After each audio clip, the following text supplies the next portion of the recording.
নমস্কার। আজকে আমরা থিয়েটারে যে যবনিকা পতন হয় সেই যবনিকা পতন নিয়ে কিছু কথা বলবো। তার আগে একটা কথা জিজ্ঞেস করি, আচ্ছা, পর্দা কি তিরস্কার করতে পারে? সকলেই বলবে, আরে না, পর্দা কি করে তিরস্কার করবে? পারে পারে। পর্দার এক নাম হলো তিরস্কারিণী। তিরস্কারিণী কেন না, যখন কোনো মানুষকে তিরস্কার করা হয় তখন তার আসল গুণগুলো ঢেকে যায়, সেগুলো ঢাকা পড়ে যায়, মানুষটাকে বোঝা যায় না। তার নানা প্রকার অন্যায় কাজ বা কিছু যাই হয়ে থাক, যে কারণে সে তিরস্কৃত হচ্ছে, সেটা দিয়ে আসল মানুষরা ঢাকা পড়ে যায়। তাই জন্য এটাকে বলা হয় তিরস্কারিণী। আর এই তিরস্কারিণী কথাটা থেকে যবনিকা কথাটারও প্রাপ্তি আমরা পাই। যবনিকা কথাটা, যবনিকা কথাটা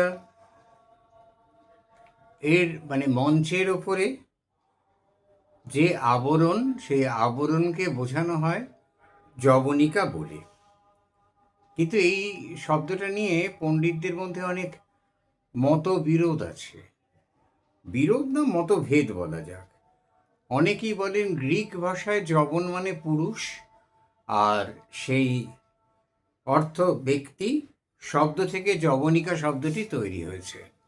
কিন্তু সেটা হয়তো নয়, বা হয়তো হয়, কি করে জানবো বলুন, এতদিন আগের ব্যাপার। কিন্তু কয়েকজন পণ্ডিত আবার বলেন, যেমন ডাক্তার সুশীল কুমার দে, ডক্টর ডি আর মানকর প্রভৃতি, যবনিকা শব্দটি যমনিকা, যমনিকা পদেরই রূপান্তর।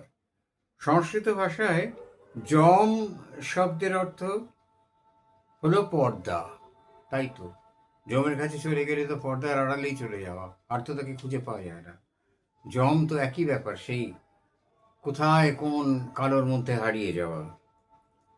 যম আবরণ বা গায়ে জড়িয়ে আমরা র্যাপার মুড়ি দিই না, সেই মুড়ি দেওয়ার চাদরের মতো বিষয়টা। আর দশকুমার চরিত্রে যে বইটা, নাটক, সেখানে আমরা দেখেছি যে সূত্রধর যবনিকার আড়াল থেকে পুতুল্লাচের সূত্রধরেরা সুতো নেড়ে কাঠপুতলি, তাকে কাঠের পুতুল, তাকে নড়াচড়া করায়, সেটাই হচ্ছে যবনিকা। সেখান থেকে আড়াল থেকে তাকে দেখা যায় না, সে আড়াল থেকে সুতোটাও দেখা যায় না অত দূর থেকে। এখন ইনভিজিবল থ্রেড উঠেছে, তখন ছিল না তো। তখন দাঁতে সুতো দিয়ে করা হতো, দেখা যায় না দূর থেকে, মনে হয় যে পুতুলগুলো নিজেরাই নাচানাচি করছে।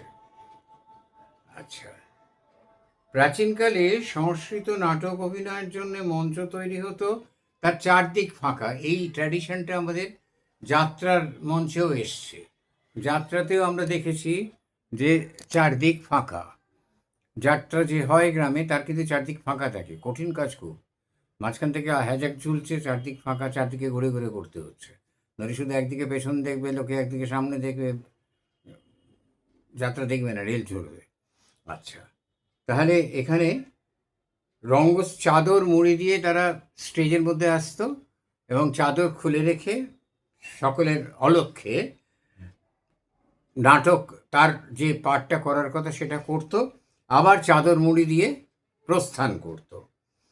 খুব অল্প সময়ের, মানে যখন খুব অল্প গ্যাপ, মানে ধরুন একটা বা দুটো ডায়ালগের পরেই আবার তাকে ফিরতে হবে, তখন চাদর মুড়ি দিয়ে সে একপাশে বসে থাকতো। এই যে নিজেকে প্রচ্ছন্ন রাখা, যবনিকা, এই বিষয়টা এখান থেকে এসছে। এই চাদরটাকে একটা সময় পটি বলা হতো, পট থেকে পটুয়া, পটি, সেখান থেকে কথাটা এসছে, পটি পট অর্থে। পরে এই কথাটা এসছে অপটিক্ষেপ, অপটিক্ষেপ, আর তারপরে এই তিরস্কারিণী, এবং সব শেষে যবনিকা। কথাটা এসছে যমনিকা, এখান থেকে খুব সহজ করে কথাটাকে বলা হয়েছে যবনিকা, যেটা যবনিকার আড়ালে মানুষ। এখন অনেকেই এই চাদরকে, এই যে ঢেকে রাখা, এটাকে নেপথ্য বলেন। আমরা তো বলি নেপথ্য থেকে কাজ করছে, কিন্তু যমনিকা থেকে যবনিকা পদের উদ্ভব হয়েছে বলা চলে, কিন্তু যবন শব্দের সঙ্গে যবনিকার কোনো যোগাযোগ আছে এটা কিন্তু একান্ত কষ্টকল্পনা। এটাকে কষ্টকল্পনা বললে খুব একটা অসুবিধা হয় না, এটা কষ্টকল্পনাই। কেননা এটা ওই সিন যেটা পরে ঢাকা দেয়া, সেইখান থেকেই বিষয়টা এসেছে, সে সম্বন্ধে কোনো সন্দেহ নেই। নাটকের কথাই যখন উঠল, তখন নাটকের আরেকটা অংশের কথা বলি, সেটা হলো সংলাপ। নাটক বা গল্প উপন্যাসে পাত্রপাত্রীর মুখের যে কথা, সেটাকে সংলাপ বলা হয়। যখন আমরা উপন্যাস থেকে নাট্য রূপ দেয়া হয়, তখন সংলাপ বসানো হয়। বিশেষ করে গুরুত্বপূর্ণ ভূমিকা থাকে, কারণ নাট্যকারের চরিত্রে সঙ্গে প্রত্যক্ষভাবে উপস্থিত হতে পারেন না। নাট্যকার চরিত্রের সঙ্গে প্রত্যক্ষভাবে তার নেপথ্যে অবস্থান করে চরিত্রকে চালনা করতে হয়। নেপথ্য, আবার দেখুন যবনিকা, সেই নেপথ্যে অবস্থান করে সংলাপের ভূমিকা সেই জন্যে খুব গুরুত্বপূর্ণ, কারণ স্রষ্টা গল্প উপন্যাসের কাহিনী ও চরিত্রাবলীর সঙ্গে চলার সুযোগ পান। তিনি প্রয়োজনবোধে পাঠকের কাছে কাহিনীর বর্ণনা দেন, চরিত্রের ব্যাখ্যান উপস্থিত করেন। তবু উপন্যাসে যে সংলাপের ভূমিকা অতি তুচ্ছ, এমন কথা কখনোই বলা চলে না। কিন্তু নাটকের ক্ষেত্রে সংলাপ রচনা একটা বিরাট ব্যাপার, সিনেমার ক্ষেত্রেও সংলাপ রচনা একটা বিরাট ব্যাপার। এর অনেকগুলো ভাগ আছে। মনোলগ, যখন একজন স্টেজে পায়চারি করতে করতে একা কথা বলে যাচ্ছে। আবার যখন ডায়ালগ, তখন দুজনে কথা বলছে, দুজনের মধ্যে কথোপকথন হচ্ছে। আর এই সংলাপ যদি ঠিক মতো না হয়, এই সংলাপের এডিটিং যদি ঠিক মতো না হয়, নাটকে তো আর এডিটিং করার সুযোগ নেই। নাটকে এই সংলাপ এত সুন্দর করে সাজানো হয় যে কখনোই মাঝখানে কোনো ফাঁক থাকে না। সংলাপ, একটা উপন্যাস পড়তে আমাদের যে আকর্ষণ বা যতটা ভালো লাগে, তার থেকে সংলাপে অনেক সময় সংলাপ আরও অনেক বেশি আকর্ষণীয় বলে মনে হয়। আর এই এক একটা সিন শেষ হলে, এক একটা অঙ্ক শেষ হলে, সেই নেপথ্য যবনিকা পতন। তাহলে এই নাটকের এই যে দুটি অঙ্গ, একটা যবনিকা আর একটা সংলাপ, এই দুটো পরস্পরের সঙ্গে অঙ্গাঙ্গিভাবে জড়িত। আর পর্দার ভালো শব্দ তিরস্কারিণী, কিন্তু পর্দা তিরস্কার করে না কাউকে। পর্দা ক্যারেক্টার অ্যাসাসিনেশন, এই যে ঢেকে দেওয়া, সেই জন্যই তিরস্কার বলা হয়। তাকে আসল মানুষটাকে চেনা যাচ্ছে না। নমস্কার।